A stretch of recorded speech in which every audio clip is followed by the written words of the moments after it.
we're going to treat this, Brennan, a little bit like an Xfinity Series season preview. It's a new season. A lot of fans here showing up to the race may not realize, oh, that guy's in that car, this team has moved over here, or who's this?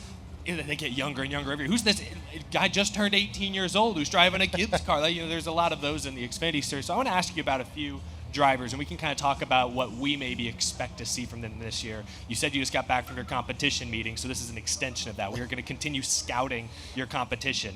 I mentioned Joe Gibbs Racing somewhat facetiously, but they do have some young guys. Taylor Gray moves up from the Truck Series. Also, William Sawalich, who just ran the ARCA race here at Daytona, led some laps, looked pretty good up front. I didn't actually see. He was probably caught up in a wreck.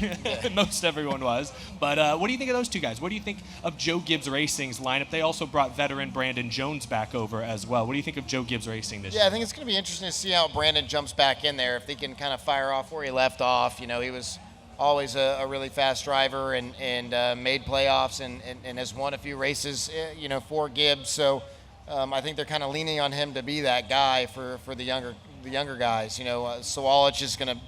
It's going to be a year of learning for him, and my advice for someone in that situation is just you got to run all the laps and learn every. Yeah. If you don't run all the laps and you're wrecking early and you're making mistakes, you're giving up valuable experience. So that's the biggest thing when you're a rookie is to run all the laps. Taylor Gray's got some laps and has done some races last year, and so he's got a little bit better understanding. I expect to see him to continue to progress. But I think they're, other than having Brandon Jones, they're a little bit weak in their lineup there, in my opinion. Mm-hmm. Yeah, it's a very young lineup. Then you have Brandon Jones, who's sort of become this Xfinity journeyman, if you will. One thing I really like about Taylor Gray, he made a deep playoff run in the Truck Series last year, but this year they've teamed very young driver up with veteran crew chief Jason Ratcliffe. I like Jason. He's been around a long time. He's become sort of a staple in the Joe Gibbs Racing ecosystem. So that's a lot of experience that Taylor Gray will directly be able to lean on. I feel like that's something to talk about with him. I want to talk about Colleague Racing. They've got some new drivers. Christian Eckes. Yeah. I don't want to call last year a breakout year for Christian in the trucks. He won a couple races the year before as well, but great season last year in the 19 truck. He moves up to Colleague Racing now full-time. Also, Daniel Dye is over there, and I noticed he cut his hair. I saw him on pit road the other day, and no longer has the nice curls. It's a little more clean cut. Yeah. It's the Xfinity Series. You got to be professional, But what do you think of Colleague Racing? What do you think about those two young guys? I've always been a fan of Christian. I think he's super fast. I think Colleague as a whole, as an organization, has been struggling a little bit for just raw speed the last couple of years. Outside of SVG and AJ kind of carry at the road courses, Yeah, but I'm kind of with you. Everywhere else, it's been. Yeah, so can Christian help find that? It's tough when you're a rookie. You haven't really driven these cars a lot. How do you find what you like? And you only figure that out as you run these races. So. But a super talented guy. So I feel like he is going to be strong, and he's going to be in contention at a few places. But it'll be interesting to see how that pans out. Josh Williams coming back for a second year. They also struggled last year for pace. Can he, turn the corner and find some pace and put himself in some position at some of these places to run better?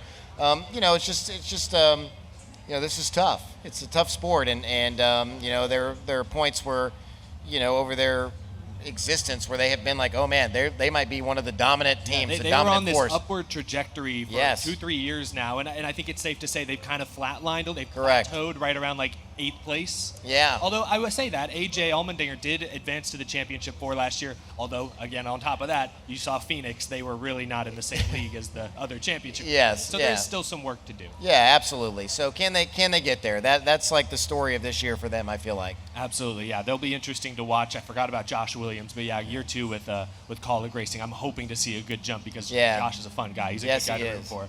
Any junior motorsports fans in the crowd? the guy wearing an RCR shirt immediately raised his hand. Good to see you, Jonathan, as well. I saw you raise your hand. Big junior motorsports fan over here. Yes, JRM has a couple of young guys as well that have a ton of people's attention. Yeah. Who should we start with? Do you want to start with Carson Kvapil? Yeah, I mean, just one had a dad that was a champion, so was able to kind of help coach him a little bit, right? Which I think is important. I didn't have that, and it's tough, and so I think that's really good. And of course, he's got some of the best people around him. A huge sponsor. Did a great job last year. I think it's going to be really difficult when it comes down to the short tracks, Bristol, Dover, those types of places. I feel like Carson has a chance to win one of those. So that's going to be interesting, yeah. Have you ever had, I know he does Cars Tour, have you ever raced with Carson? Because he's a little older than I thought. I thought he was 18, but I looked the other day, I think he's 21 years old. He's that's still very young. But for Xfinity standards, that's not as young as some of these guys. Yeah, no, for sure. No, I did, I've been racing now in one of the top 3 series the last 10 years. So I didn't get the chance to race one, but I did race in what was the Cars Tours before it became the Cars Tours when it was UARA, and it just teaches you so much. Just that type of racing is awesome. And so valuable for building your career and teaching you the things that you need to know when you get to this level. And I think it's the best place to learn is a late model stock car on the Cars Tour. Yeah, no, we see more and more young drivers. I mean, the guy who just won the Arkham Menards race, Brendan Queen, Butterbean. I mean, that's his background. So I did race with him some. So yeah. Nice. Well, the other young junior motorsports star, really, he's a trackhouse driver, but he's under the JRM banner this year, is Connor Zilisch. We got Connor Zilisch fans. I mean, the kid's coming. He's only 18 years old.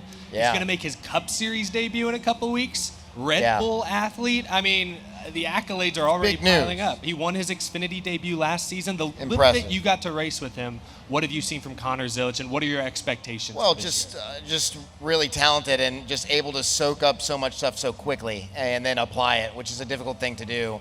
But yeah, just incredibly fast. Just has so much pace, especially at the road courses, which that is kind of his background, what he learned growing up. But he's so young that he's going to pick up the ovals just as quick. I mean, that's what's crazy to me is how quickly he can figure something out and then apply it. I mean, from the beginning of the race to the end of the race, it's like, wow, big difference, right? Yeah. And that's talent right there. That's like raw ability that some people have and some people don't. So I expect him to be one of the best guys and definitely future Cup guy for sure.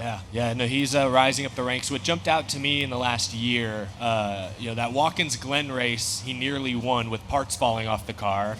And then he won his Xfinity debut at Watkins Glen. And then a few weeks later, I was at the Kansas Xfinity Series race, and he ran top 5 all day at Kansas, which it's kind of the quintessential intermediate NASCAR oval these days, and he seemed to pick it up very fast. Obviously, he's going to have good equipment. I believe he has Andrew Overstreet as his. Marty Lindley. Marty's Lindley, great. Another veteran crew chief, very experienced. So Connor Zilisch, I already heard some cheers. He's already got some fans. He's going to be interesting. I cannot wait to see what he does at COTA in a couple. Yeah, well, I know we're talking COTA truck race, if you remember the qualifying. Unbelievable. Oh my God, I rewatched it the other day. He was a second faster than the field in qualifying. It's ridiculous. Like, that's ridiculous. A little too fast into turn 1 in that race, but he's cleaned it up a little since then. I know we're talking about Xfinity, but real quick, what's your prediction? How do you think he does at COTA in a Cup car in 2 weeks, 3 weeks, 2 weeks?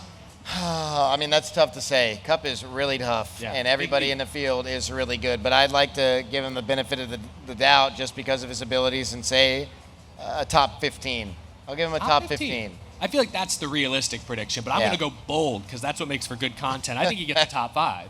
I think he's going to go out there, qualify top 5. That is bold. Run top 5. I think the only thing that's going to hinder him are the details like getting on and off pit road. Like hitting your marks, not speeding. Restarts get rough. I remember Jordan Taylor at COTA a couple of years ago, great IMSA driver, fantastic road course racer, got kind of beat up on the restarts. Kamui Kobayashi got beat up on some of the restarts when he made his first Cup start. We like to say elbows out, and you just have to do that. And until you do it and know where to position yourself, it's a tough thing. But yeah, I mean, you have to realize how many good guys are in that field at COTA that are awesome road course racers. It's like.